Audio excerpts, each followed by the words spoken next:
God Christ, the Christ of God, if it was Theou possibly, that's a Hopbox reading. That's the only manuscript that has that reading.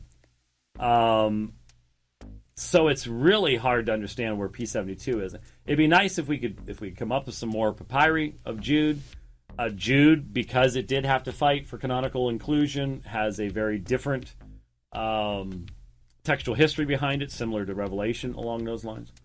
But it's a fascinating reading, and of course, the ESV is going to have a textual note somewhere down at the bottom someplace. It's going to discuss that particular issue. At least it should have that particular thing. I'm looking here, and I don't see a textual note in my electronic version, and I don't have an English or a ESV in here as far as a paper version. So, but the information is there. So I happen to think that the reading Jesus there has some very strong support, but that's where it's gonna. We're gonna go to that here in just a moment. I also wonder sometimes whether the ESV should even exist, he says, going back to Jordan Cooper here. In many ways, the ESV is trying to replicate the same translation and textual ideology of the NASB. I'd agree. Though originally a revision of the ASV rather than the RSV, the NASB is in many places identical to the ESV, like I said, without semicolons. Both were put together by conservative biblical scholars to render an accurate formal equivalence translation of the earliest manuscripts. Quite true. The updated NASB of 1995 basically does the same thing as the ESV, so what need was there for the ESV in the first place? Well, he knows what that is. Unfortunately, the reason for so many translations often has less to do with the need for the church to have new translations and more with the profit gained by companies owning the copyright to various translations. Again, it was pure business. It was, don't want to pay royalties to somebody else. I don't think anyone would really argue that. I don't think anyone was going, oh, the church is in so much need of a new English translation. No, I don't think that was anyone's argument at the time. In places where the ESV differs from the NASB and the RSV, I generally prefer the original RSV rendering. However, the liberal leanings of the RSV in a few minor places are problematic because that, this is weird, this is where I just went, what? Because of that, my preferred formal equivalence translation from the critical text is the Second Catholic Edition RSV. Go figure. Lutherans, they're just mystery. Mystery all over the place. Why? He's Lutheran. It's a mystery. You know, it's just, that's the way it is. This is a slightly revised version of the RSV, which utilizes modern language and fixes the translation of both Alma and monogenes. I don't know what the Second Catholic Edition RSV does with monogenes, assuming it's unique or something. Don't know. Finally, this is where I think a lot of people were wondering and asking me to comment on this. Finally, I wonder whether the critical text should even be the basis upon which our Bible translations should be built. Yes, these editions do try and incorporate the most ancient available texts, but those ancient texts are only from one small region of the world, Egypt. Well, this is a common misunderstanding amongst people because we talk about the Alexandrian text, and so the assumption that people make is, well, that's the text that exists in that one particular area.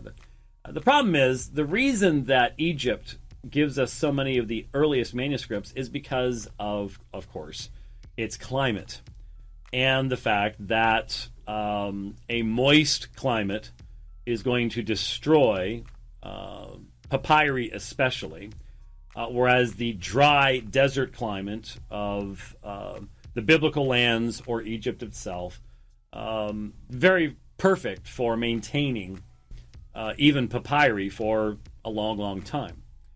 And so while there was a text type that was predominant in the Egyptian area, not everything that's been found in Egypt is necessarily of that text type, and the Alexandrian text is certainly represented outside of the Egyptian area. Basically, scholars look at three primary textual families, and that is the Alexandrian text type, the Western, which is generally represented by the Latin text, but also by Codex Bezae Cantabrigiensis and other manuscripts like that, and then the Byzantine manuscript tradition.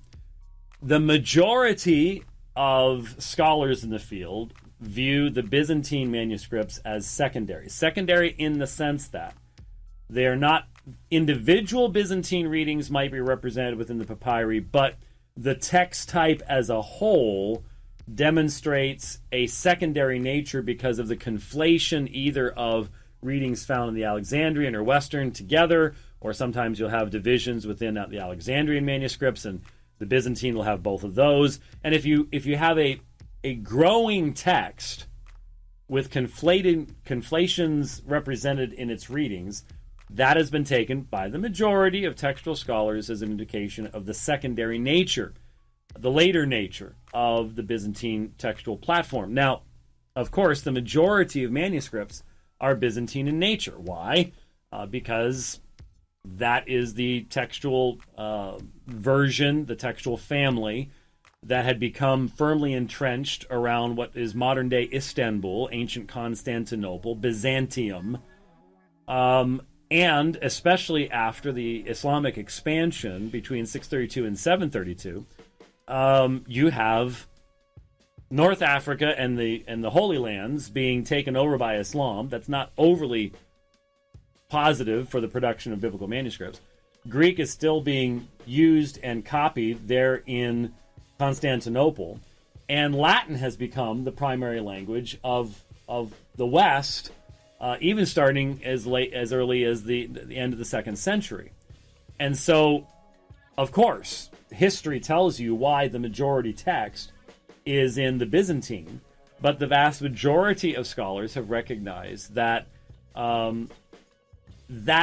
to take the Byzantine and establish it as the standard. And there are, Dr. Robinson at Southeastern, primary advocate of the primacy of the Byzantine manuscript tradition.